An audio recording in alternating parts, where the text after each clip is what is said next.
There's colors in the sky and wild. In that moment, I felt like I was seeing through the eyes of a child. Time went for us. It fades away so fast. And soon these days will pass. So make these moments last. See to reach the heights of the alpine. Seize the golden light when the sun shines. Realize time is a precious gift. So make these moments last.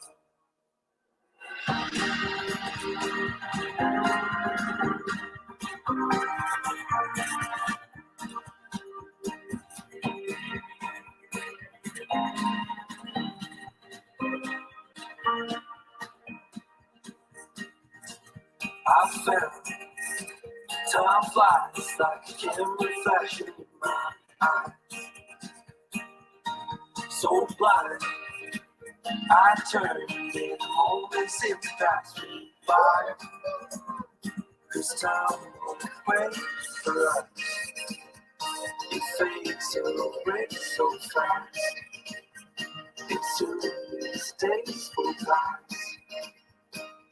So make these moments last. See to reach the heights of the alpine. Seize the golden light when the sun shines. Realize time is precious gift. So make these moments last. See to reach the heights of the alpine. Seize the golden light when the sun shines. Realize time is a precious gift. So make these moments last.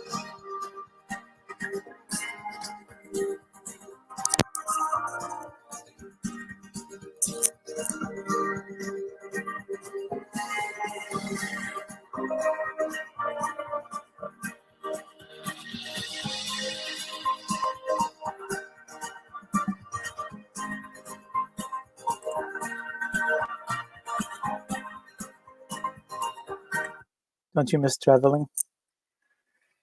Ladies and gentlemen, welcome to We Are in This Together, Urban blog. We Are in This Together is a non-scripted, live, non-profit podcast by Urban blog, hosted by me,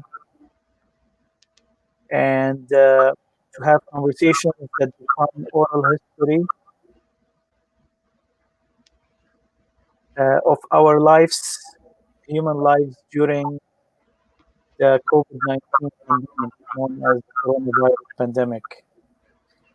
This is personal stories of our lives during this unprecedented social isolation measures in a globalized world. At the end of the broadcast, we will ask our guests for a few recommendations and some special questions that are posed by other guests. Hanan Yahya, welcome to We Are in This Together. Hi, thank you for having me. I appreciate it. Hanan Yahya is a first-generation Yemeni-American raised in Detroit. She graduated from University of Michigan in 2016, where she studied Urban Studies and Entrepreneurship. She currently works as the Community and Policy Coordinator for Detroit City Council member Raquel Castaneda-Lopez. In her current position, she serves as the liaison between the City Council and the District 6 community, building the capacity of community groups and leaders to address neighborhood challenges and advocate for policy changes. Building a Detroit where every voice is valued is the vision of Team Rocky. The team works with a guiding mission to promote a just and thriving Detroit through community advocacy, public service, and inclusive policy. Hanan thrives in innovative organizations and is passionate about social entrepreneurship and public service. She invests her free time exploring the world, building socially innovative projects, and fostering her self-development. Welcome, Hanan. It's a pleasure to have you. Thank you so much. It's a pleasure to be here. Hanan is also a personal friend, and we actually, the Urban blog was established with the help of Hanan Yahya. So, how are you feeling? Today has been good. I think it depends on the day, but today I was feeling good. Got a lot of work done. It was not a reflection of whether I'm successful or not, but it's interesting. Today has been good. I'm okay. How are you? Good. I don't know. I've lost the feeling of days. They all kind of merged into one feeling. Yeah. Am I getting the feedback from my mic or yours? Is there? I'll mute myself when you're speaking. Yeah, I'm not even sure if it's you, but anyway. Yeah, I don't hear it anymore, so it's probably that. You don't have to though, because you want to cut me off sometimes. Yeah, trust me. So yeah, I mean, yeah, the days kind of merged together and they have the same feeling. We are in spring break right now, so I don't have work per se, and I'm spending more time reading. I wanted, like, there is this book I'm reading, and I wanted to finish it today because I was supposed to finish it yesterday, and I wanted to just finish it today. So I've been reading. I've read from like 10 a.m. till about 5 p.m. But with a lot of cheating, right? Yeah. Meals and drinks and WhatsApp and Facebook, and we have to feed the addiction. But hopefully I'll finish it by tomorrow. I couldn't finish it today. And I'm reading The 100 Years War on Palestine by Rashid Al-Khalidi, a new book. He was a guest in our Free Thinking Society before the apocalypse. And yeah, it's a good book. It really talks about the history of Palestine, 1917 to 2017, in details from a person who's an insider, really insider in all perspectives. Insider as a Palestinian, as a civilian, as a professor, as an academic, as part of the political process, etc. So yeah, so that's how I feel. Just for history, today is April 7, 2020, and the confirmed cases of coronavirus in Michigan is 18,970 cases with 845 total deaths, and a lot of recoveries, and a lot of people who has it and they never don't know, and they're having fun. So good for them. Tell me how your feelings changed over the days. Like, what were you feeling when this first started, and how did this change till today? I'll be very honest with you. I've always been the type of person who's kind of in their own imagination, just constantly in another world. I don't know if you would call it a daze. So I've never really had I've never been that type of person like that's very anal about their time. I'm passionate about getting things done and working around my energy and things like that. But I'm very energy driven. That's just who I have always been. And so my understanding of time and I never if you asked me this 2 months ago, I wouldn't know what day it is and tell you, this is how many days left. So I've just never been that person. So it has changed a little bit. I know that we're in this very different time. I'm just, part of how I deal with things is detaching. And so I'm detached right now, and I'm just appreciating the detachment. That's all I'm doing. I'm not looking into it critically.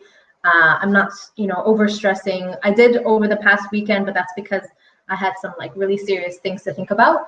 But I immediately detached because that's just how I cope and take advantage of the time that I'm allowed. Yeah, it's very different. It's probably not the same response that you hear from a lot of people who are freaking out.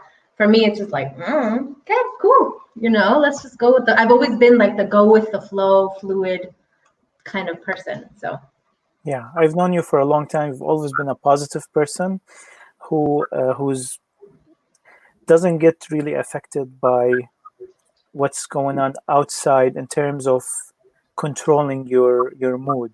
You're good at isolating the events outside from affecting how you want your day to be. So this is kind of the biggest challenge of your life, to keep that strong habit or strong character that you have. Um, so you're working full time. Your work didn't get affected? You're working remotely. Yeah, so we're a public elected office, and so we're a part of the city government in Detroit. And as you know, like the highest number of cases and the seriousness of the issue is hitting Detroit the hardest. And so we are working remotely, but we're working just as hard as we would have in our offices. We have been like a lot more, cognizant of like the impact of this on our personal lives. And so, we're being given time off next week, for example, an entire week. You probably saw that. That was lightning. Noted. April storms bring May flowers. Anyway, so so we're very hardworking. We're like kind of first responders in terms of information sharing. So there's like healthcare first responders, but then there's first responders as it relates to city services, state services, making sure things, people have access to the information. We've always had that challenge in a city like Detroit, in a city as large and as impoverished. And so that's kind of what we've been doing. I've been working regularly from like a general 8 to 4, 9 to 5, 10 to 6 kind of schedule. And so that's how it's been. And how many people do you see? Because every person has this inner circle that are approved to be to visit and to be seen. How many people are in your inner circle? So I live alone, Mm-hmm. and I live down the street from my family. And so in the first 2 weeks, maybe a week and a half actually, I was staying with my mom. And I just thought it was like convenient and stuff, but then I quickly realized that things are getting much worse, and I spend a lot of time outdoors, and I was both my parents have compromised immune systems and things like that, and so I didn't want to take any chances, and I wanted to be productive to be frank. So I stayed back in my apartment. And so besides my cat and maybe one of my sisters, there's no one else that I interact with. That's it, my cat and my sister. I've always been someone who's had a very small circle. I look like I'm very social, but actually my circle is very small. Like my best friend is in Scotland, and so that's who I speak to. But that's it. Yeah. Yeah. In terms of, I know you're very outdoorsy. How is any effect on that?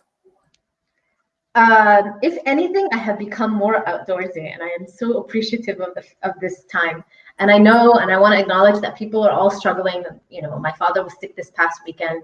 Like it's a real thing, but also it's provided me with an opportunity to like just take advantage of being outdoors and like not interacting with a lot of humans. I'm one of those people who's just like, I'd rather stay away from people and be in my own bubble and do my own thing. And so when you go to a park, you only see a handful of people. And when you do, you're far away from each other. So it's the perfect thing. You just say hello, you keep walking. So I just bought some kayaks, and it's something I've always wanted to do, and I've been planning for a long time. But I made the move recently, and I did it because this is the perfect time for it. So is Belle Isle open? Belle Isle's open. Yeah, most parks are open. And kayaking is allowed? It is. If you provide with your own material, you're not going through an agency. Yeah, the water is public. So and the Detroit riverfront is open. Yes. You notice like on a lot of playgrounds, there's like caution tape on the playground and things that can that people can touch and take the virus. But besides that, everything is open. Yeah. When was the last time you were in Detroit riverfront? I was in Belle Isle yesterday. Or was it busy? Actually, surprisingly, yes. And I heard some comments as I was walking around a young lady was having a conversation with someone, which was really cute. She had come up to an older man, and he was reading a book on a bench facing the beautiful view of the riverfront from Belle Isle. She was asking him what book he was reading, but then she was looking around and she said, "I've never seen Belle Isle so busy with people and families." Really? Families, yeah. They weren't So barbecuing. she's saying like more busy than before the virus. Even during the hot seasons, even during the warm seasons, yeah, before the virus. Wow. Yeah. I think it's the only breather for Detroiters. I mean, honestly speaking, yes. Yes. So just to say a disclaimer for our audience that there is a storm currently in Detroit, and if the electricity goes off, our broadcast will be cut off, and we'll probably reschedule another one. And I hope for all of you to stay safe. We've never had tornadoes in my lifetime here, but if we do, I think the safest place is your basement, right, Hanan? Yes, and if you don't have one, Uh-huh. I'm sorry. Yeah. If you don't have one, don't call 911. It's the bad timing for it. Serious Well, me and Hanan did a lot of tornado drills, but that's in a different lifetime.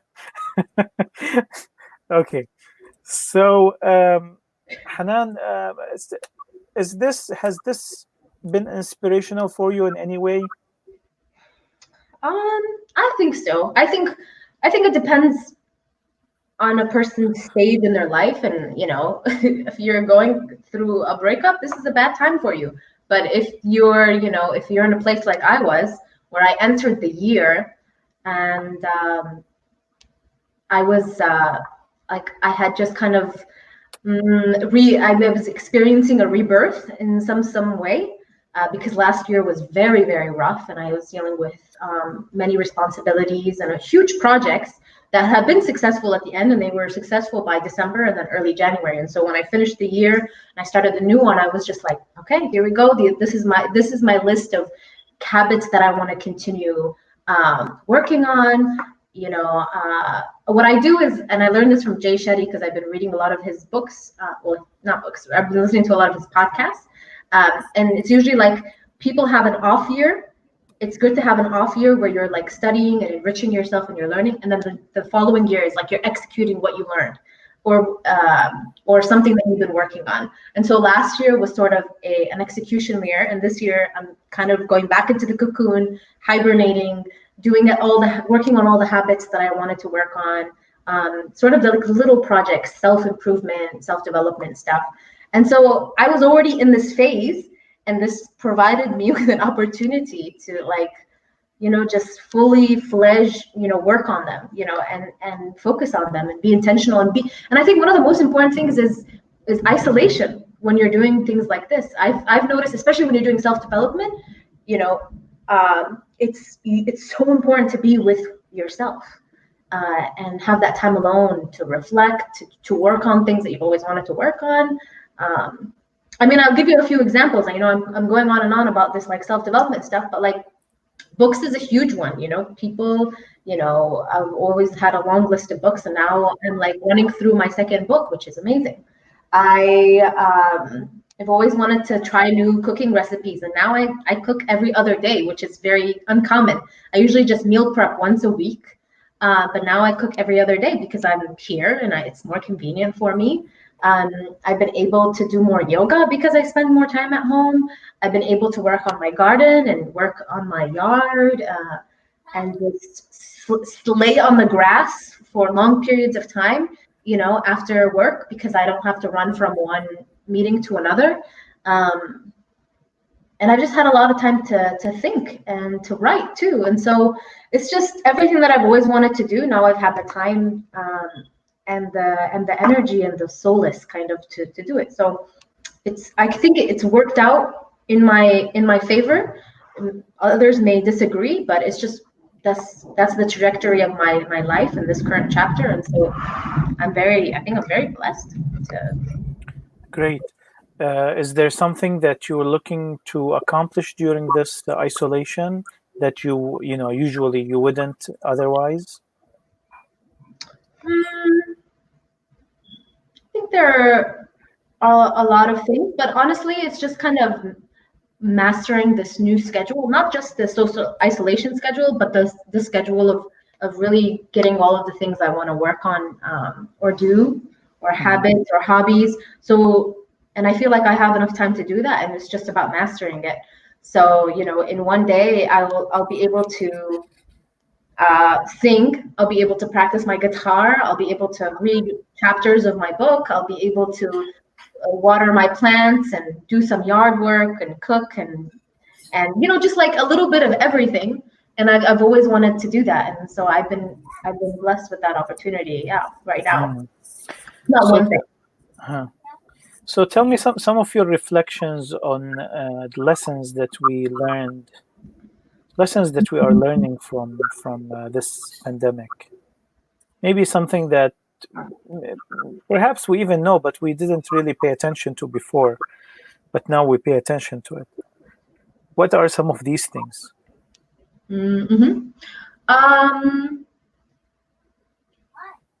I think one of the first things is that time is, very precious, and I see a lot of people, share memes and joke around about being bored a lot, and I hate that term, and I hate when people use it. I think it's like a very privileged way to like live your life, and just to have time to say that you're bored.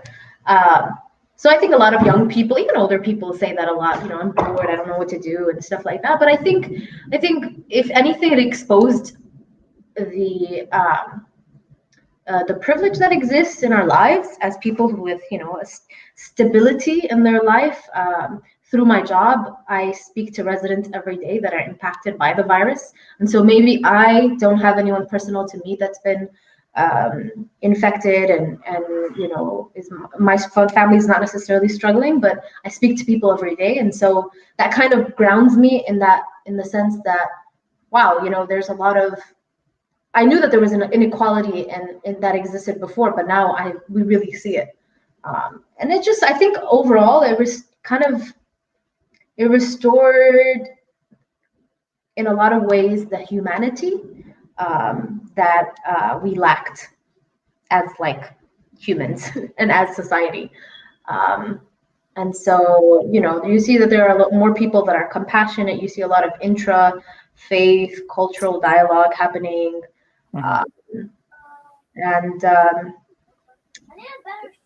it's really interesting because I think it exposes a lot of what people want to hide, whether it's on a society level, on a personal level, people's true demons or like insecurities or weaknesses come out during this time.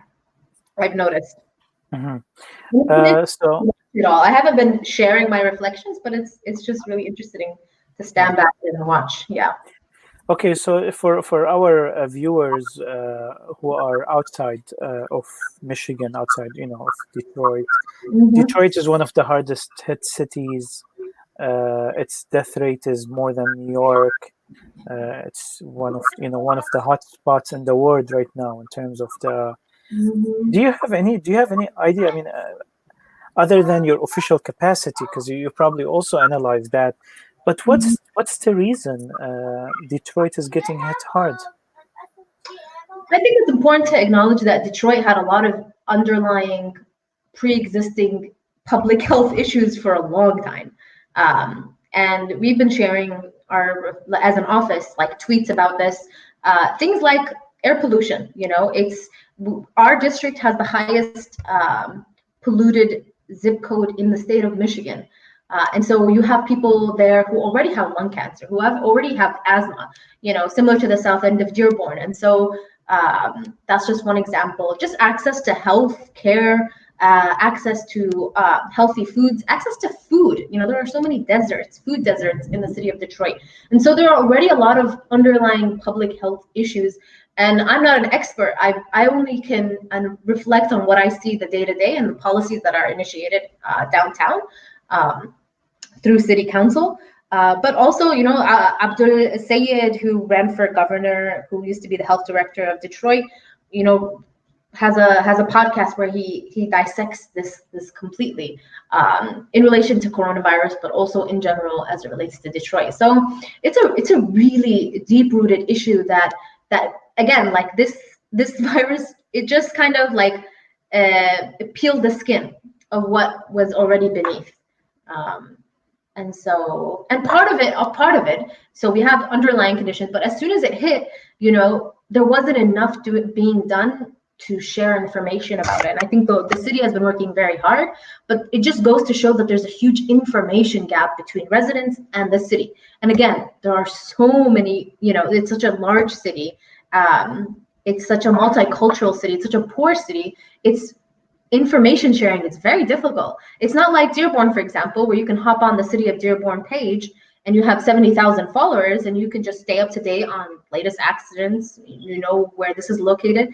No, East Side is suffering different than Southwest Side. Southwest Side is suffering different than the North End. We all have different resources and we're all kind of, right now it's about survival, and that's what we've been doing, is just being, I want to ask you, Hanan, about the Yemeni-American community in the South End and also in Southwest Detroit.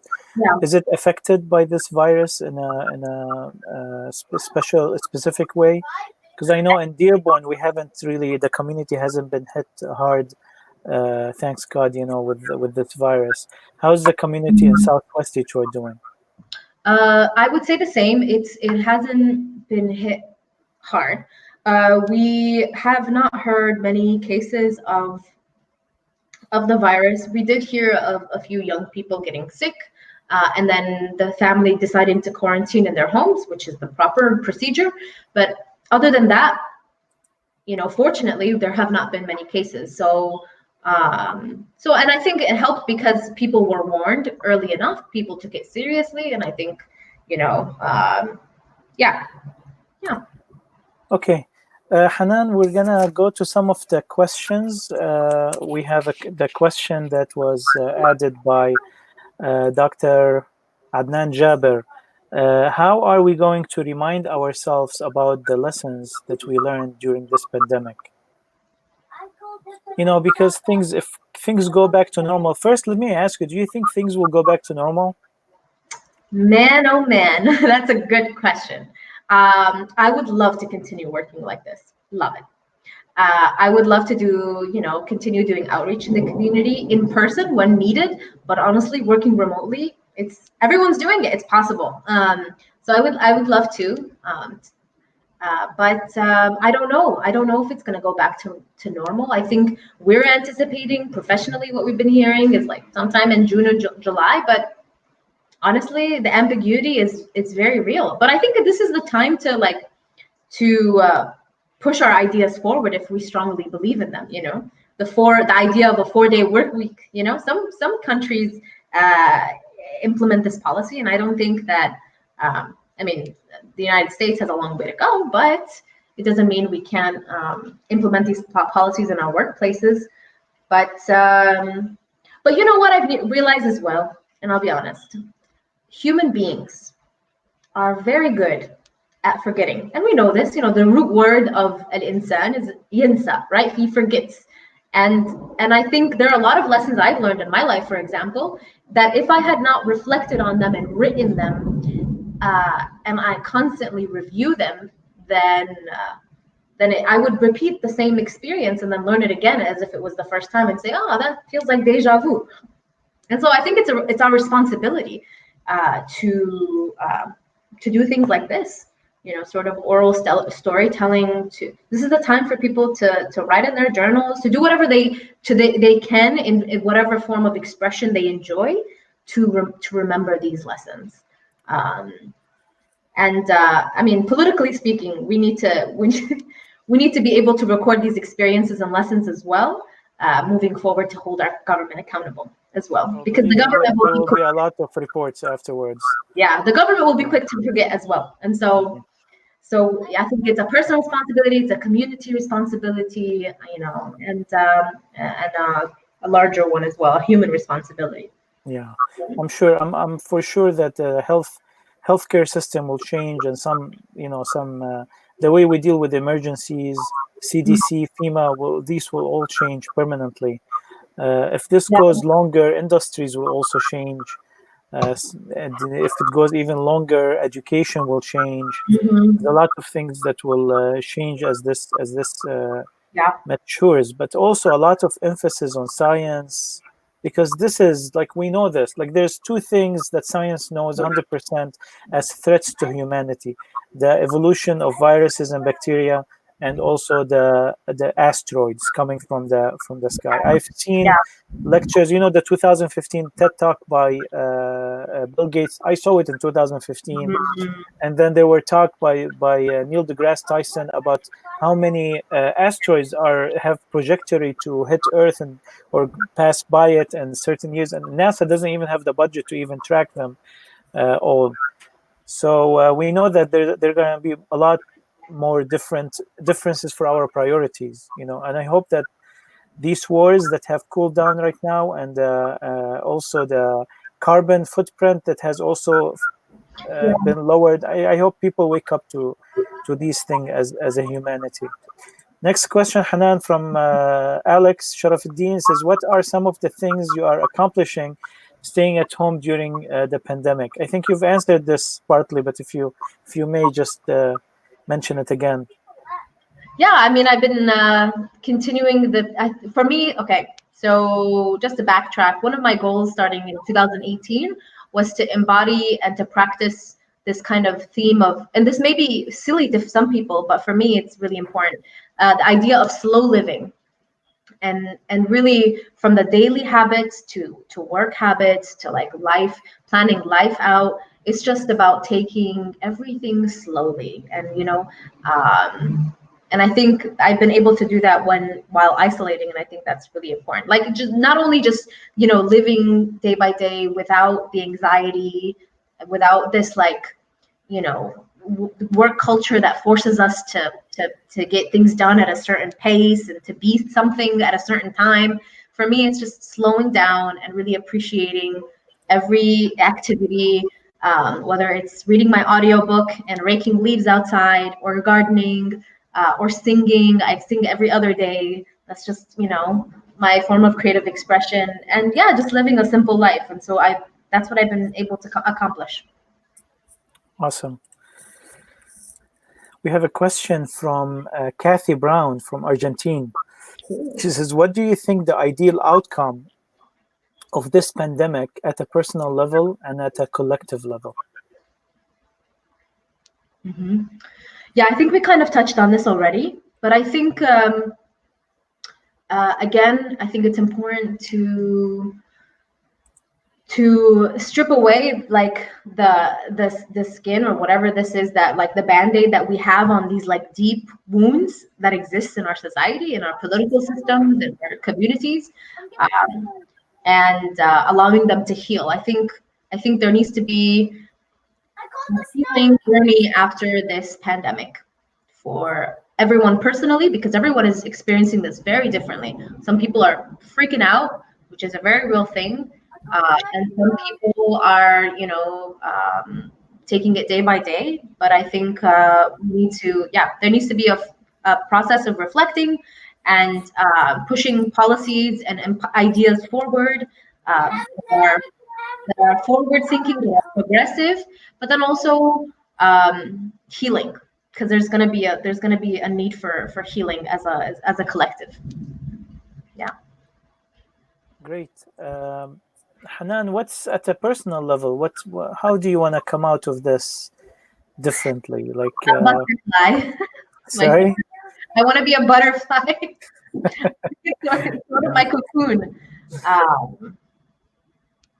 Honestly, I have no idea. Mm-hmm. I just want to continue the things that I'm doing. That is my honest answer. I have not even thought that far, and I don't want to think that far just yet, because then I kind of set some sort of expectation for myself, and then I'm under this pressure to come out a certain way. And so I think it's continuing these habits and, going with the flow and adapting, and like I said, so. Yeah. So, as an introvert, and there's been a lot of conversation about introvert, extrovert reaction to this pandemic. And as an introvert, a person who just enjoys being alone, reads, likes to socialize, a very limited time and with limited people. This has been befitting. And for me, canceling all the sports is a bonus. Like, thank you very much. But as far as what are you missing? What are you deprived from right now that you feel will have an emotional toll on you as this progresses? Like I said before, I have a very small circle. I spend time with my immediate family, not even extended family. I interact with people on social media, but then I see my friends maybe once every few months because they all live far away. And so for me, it's not so much going back and spending time with people. Maybe I will miss them in a few weeks, not sure yet. But for me, it's like sort of just my way of being around people is being in their presence but not talking to them. And so like that's why I enjoy going to coffee shops or going to parks or going to public places where there are people where I can just sit and do my own thing, but also people observe and enjoy humanity in its essence. But that's it. Yeah, I think that's which is kind of, I think people hear me, they're gonna be like, this girl's a freak, she's a lunatic. No, but I see it as so.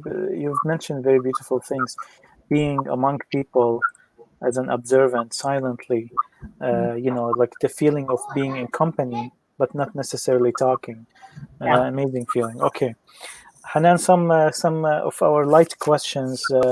What's the last film you saw? So many. I love films. Okay, so everyone knows about Parasite receiving all those awards at the Oscars, and it's definitely a well-deserved film. I have been rooting for Korean films and cinema for a long time, since high school, and they are incredible, and I think it's a really amazing movie. Something else I watched recently, it's a 4-part series, very short. What is it called? Sorry, what is the Korean film called? Parasite. Parasite. Oh yeah, it's won an Oscar. Yeah. 4 actually. And the other one is, what was it? Oh, it's a 4-part series on Netflix. It's called Orthodox. And it's based on a true story of a young Jewish woman from a Hasidic Jewish community in Williamsburg in New York. And she runs away from her husband and goes to Berlin, where her biological mother lives, and undergoes this sort of like personal exploration, evolution. And this is all, the series was all the story was all in a time frame of like maybe a week or so, but it was very powerful. And as someone who's Yemeni, who grew up in a conservative community, who has traveled, it really hit home. And so I would recommend it for anyone. It's called Orthodox and it's on Netflix. Awesome. So as far as Parasite, do you have any reflections on this film? When did you see it?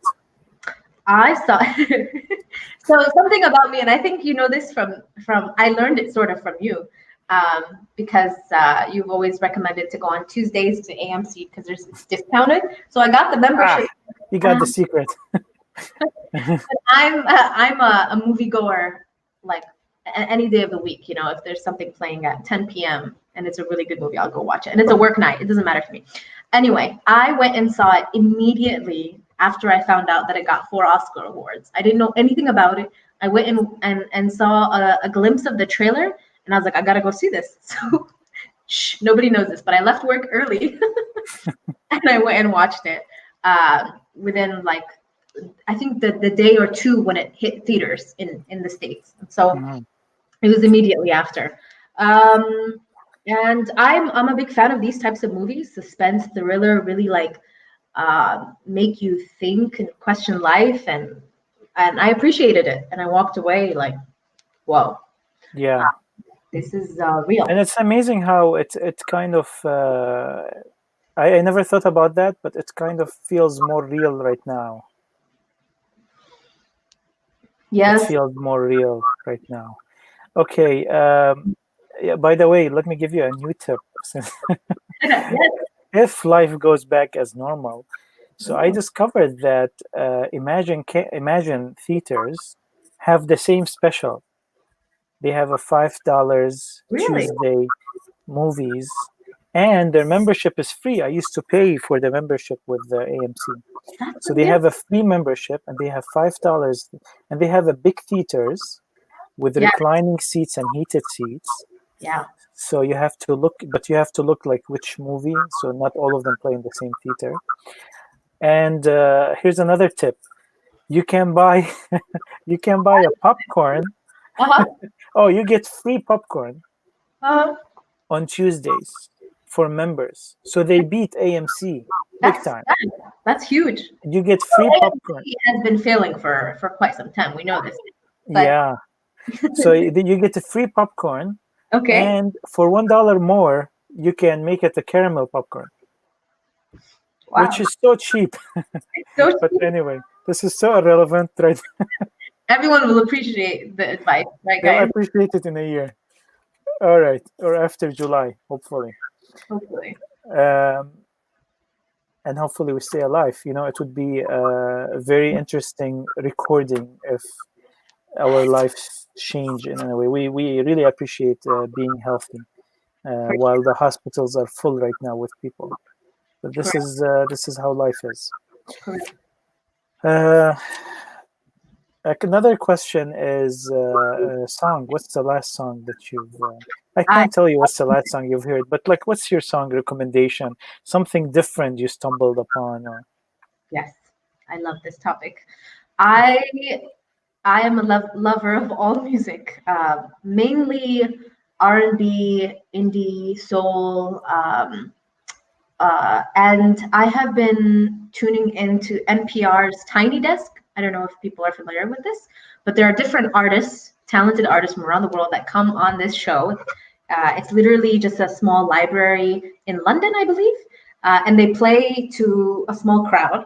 And these are like very famous, talented artists, and that's how I've been exposed to a lot of new music. So I recommend, I just let it go, and whatever's in the queue, YouTube recommends different things, and that's just how I discover new music. So everybody knows me as if they want to explore new music, people come to me and I just give them recommendations. So one of them that I've been interested in and learning more about, and she's wonderful. She's a Mexican artist. Her name is Natalia Lafourcade, I think. Yeah, and I can share it in the follow-up link. But she's on NPR Tiny Desk. But her music is just, it's all in Spanish, but it's really beautiful. I'm the kind of you can't tell already. I give these like hippie vibes, and it's like romantic and deep, but also like very soulful, and the instruments that they use. Lafourcade, yes. Okay, I found her. Yes, she's wonderful.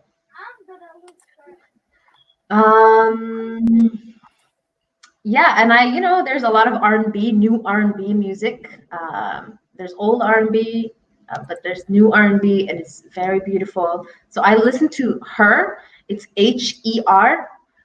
It's her artist name.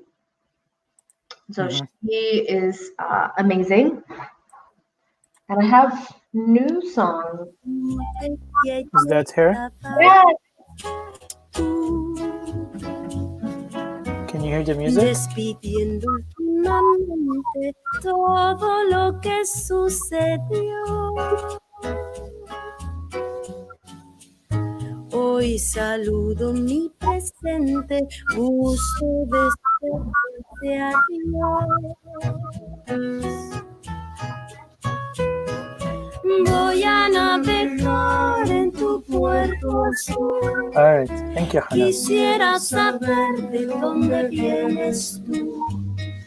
Vamos a dejar que el tiempo pare. Yeah, why not? Let's take a break with Nuestros music. recuerdos en los mares y esta soledad tan profunda que en el canto de las olas me quisiera sumergir. embriagándome en su aroma, algo nuevo descubrí. Voy a navegar en tu puerto azul. Quisiera saber de dónde vienes tú. Vamos a dejar que el tiempo pare, ver nuestros recuerdos en los mares y esta soledad tan profunda.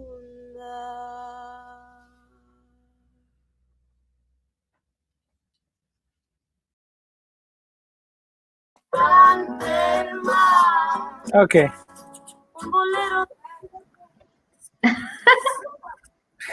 That was a break by recommendation of Hanan. Podcast, Hanan. Yes, I listen to one mainly, religiously, and it's called On Purpose by Jay Shetty. So we've seen Jay Shetty's face everywhere. He's British, he's Indian British, and he's that motivational speaker. Probably seen him on your Facebook, Instagram feed. But he started this podcast a couple of years ago, and he talks to everyone about relationships, about success, about building good habits, about, you know, just really like amazing conversations. And they're not your typical like, hey, we just want to motivate you, you got this. They're very deep and human and intricate, and I don't walk away with you know, with empty-handed. I always have a lot to think about, a lot to feel after every podcast, and so yeah, so I love them. It's called On Purpose by Jay Shetty. Yep, we got it. Good stuff. Thank you. I've seen you talk about it on your blog. Yes, yes. Mm-hmm. And by the way, Hanan's blog is hananaliyahya.wordpress.com. It's just hananyahya.com actually. Yeah? Yeah, okay. You need to change it to the primary domain.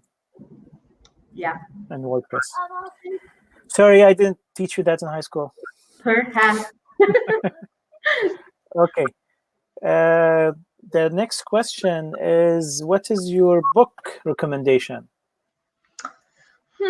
I actually brought this one next to me. This is the last like full book that I completed because I'm not proud of the other books that I started and did not complete. Yes, this is a book, my book. Mm-hmm. It's called Hippie. Oh wait, right here. Hippie by Paulo Coelho. We know Paulo Coelho from The Alchemist, right?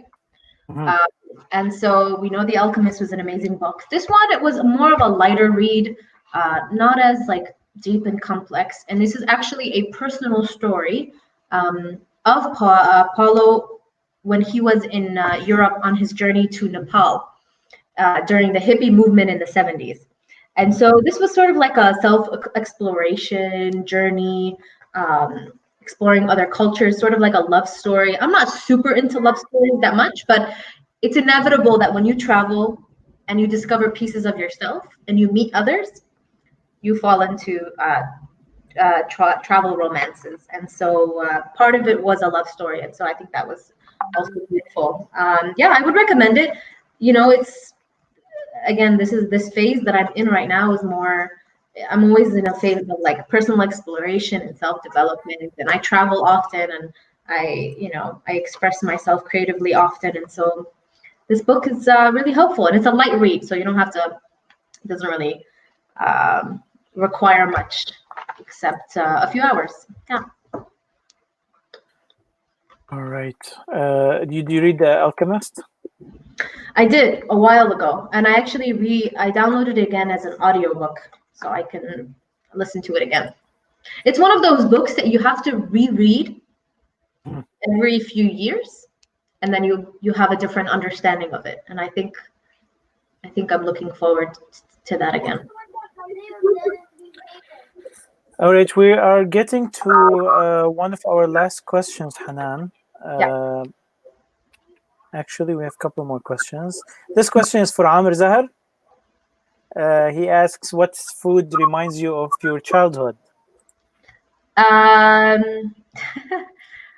I would have to say, thanks to places like Kahwa House for highlighting it, but sabaya. Sabaya is something that I fondly remember eating and making with my mom growing up.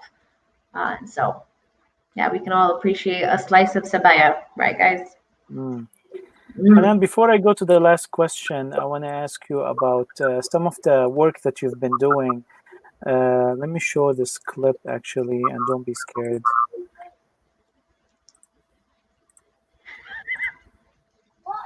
All right. Hey everyone, Hanan here. Can you hear? Everyone. Just wanted to take. Can you hear that? To invite everyone to vigil night of action for Yemen that's taking place tomorrow in downtown Detroit at Campus Park from 7 to 9 p.m. in the evening. Really calling on all of my colleagues, my friends, acquaintances, everyone in the community to show up and show solidarity to the people of Yemen. We are really for ending the U.S. participation in the war, for ending the blockade, and really ending or helping to end the world's worst humanitarian crisis on the people of Yemen taking place as we see. So please show up. There will be a couple of youth performances, spoken word artists, and a rap performer. So tell me about that effort. Where is it now? First of all, how does it? How did this affect war in Yemen? That's a good question, and I'm glad you bring it up because it plays a huge role in my life. And so we know that the war in Yemen has been taking place since it's been 5 years. It's entering its 6th, and we know that the U.S. has a huge role in supporting the war and benefiting monetarily from it. And so that is why we called on everyone to join the protest. And I'm a member of the Yemeni Alliance Committee, and this is kind of just a coalition of activists and members across the U.S. that fight for human rights overall, but really pushing the voices of Yemenis forward and elevating their challenges. And so it was born out of the Muslim ban. And, you know, Yemen was on the list of the Muslim ban, and it kind of redeveloped and changed into an advocacy group.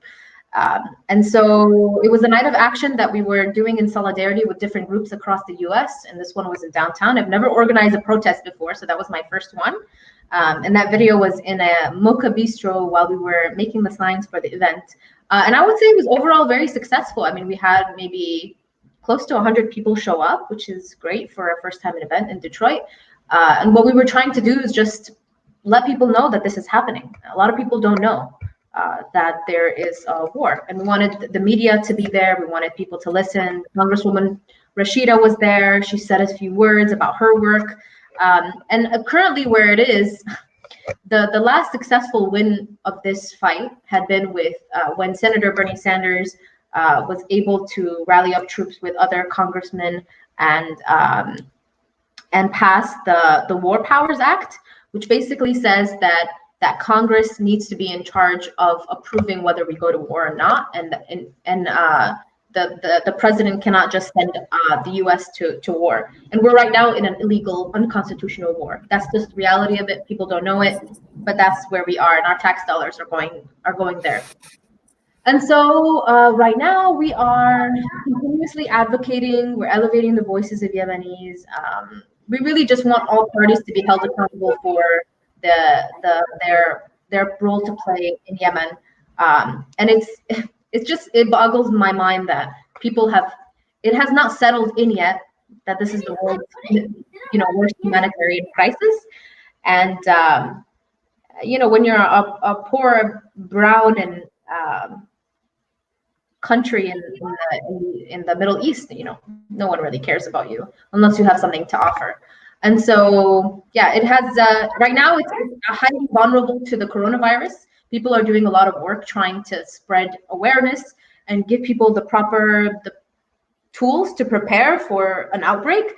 But if it would hit Yemen, which alhamdulillah, nothing has happened yet, but if it would it would destroy whatever hope and,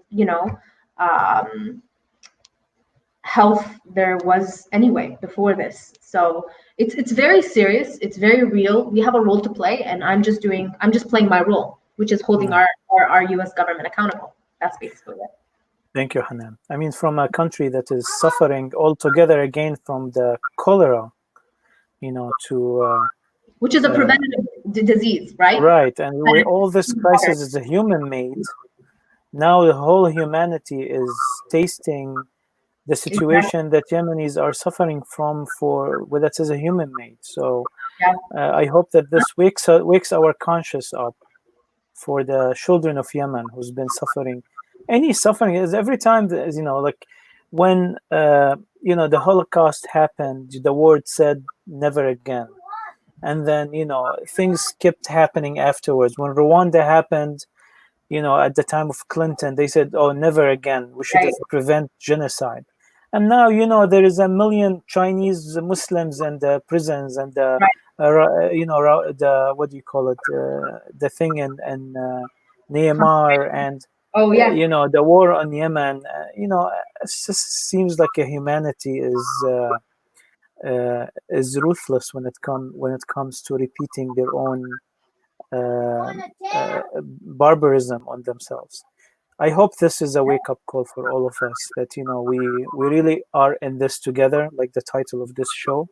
Hanan Yahya, I want to end with this question by Mr. Hadi Dibaq, the artist from New York. What is the last epiphany or aha moment that you had that you would like to share with us? That is a good one. I have many aha moments often. I think the one that comes to mind immediately is I remember this constantly, but it's that I don't know anything. I always reach this kind of epiphany every now and then where I'm just like, I really don't know much. And so it's not a very optimistic, like self, boastful epiphany, but it's a very real and human one. Yeah, I don't know much. So that has been one, for me. Although I have a lot of them, I can't think of them right now. Yeah. And speaking from Rhode Island scholarship recipient and President Reagan's scholarship recipient, this means a lot. So I hope that this is a point for all our listeners, that the journey of life, the more knowledge we get, the more ignorant of ourselves we think or we discover. Hanan, the last part of this show usually is you asking a question, answering it, and it becomes a parts of the habit of this show to ask this question for all our guests.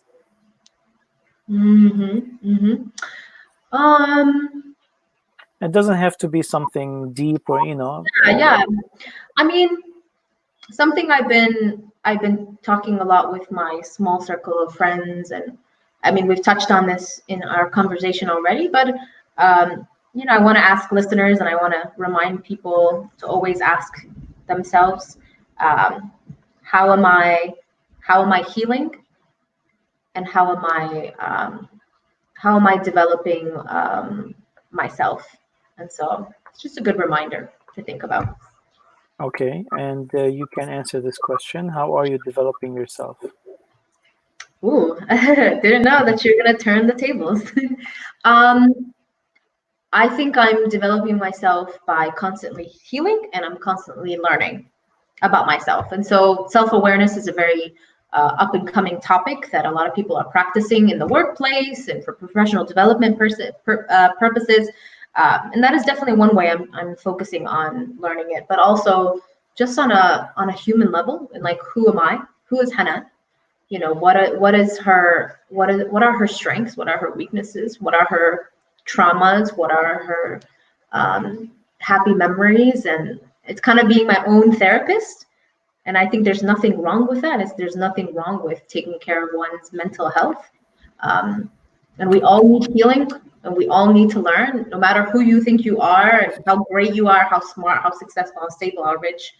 Everyone needs to experience this in order to truly connect to their inner purpose, their inner self, and be at peace. I think that has been a goal of mine for this time period. Just be at peace. Hanan, Yahya, thank you very much for being with us, and we are in this together. I know that you haven't been writing your reflections, and you haven't been on TV, and that you hesitated, but you answered my call. Thank you for being a guest on our show. We've enjoyed and benefited from it greatly. Thank you. Stay safe. I hope your father gets better. Thank you. And I hope that we will see you face to face soon after this is all over. And until then, enjoy your books and, and your bike, and have a great night. Thank you. Bye, everyone.